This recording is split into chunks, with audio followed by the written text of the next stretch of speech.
I'd like to dedicate this particular episode to a dear friend who passed away recently. Someone I met in the AA program when I was active locally in that. And he ended up moving to Florida, kind of lost touch. But he was one of those wise souls that really came to sobriety pretty late in life, in his mid-40s, had lived hard, been down a very challenging road, and I kind of crossed paths with him as someone else who had come to sobriety, quote unquote, in my mid-40s and had some really complicated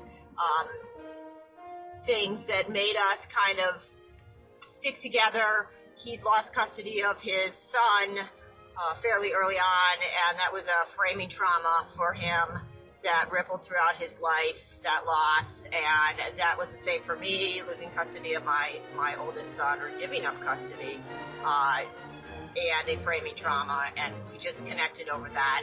And, I got to know him, Paul Collin, pretty well. We were the low-down, beaten-down people that would laugh at the ones that seemed to have gotten their shit together.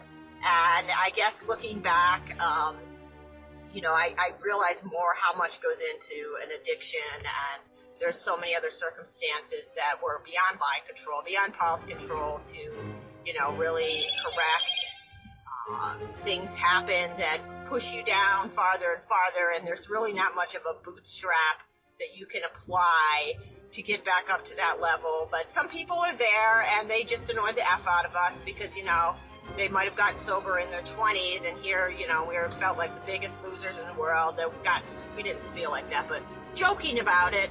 And no judgment on the people that were able to do that, because certainly they were very committed to their message and their sobriety, and this is not any kind of intro to judge anyone. But I guess what I wanted to mention about Paul is, first of all, what an incredible impact he had on me and everybody in the AA program locally. We all kind of fell apart as a tight-knit group when he left, and I don't know where a lot of the people that I knew then are.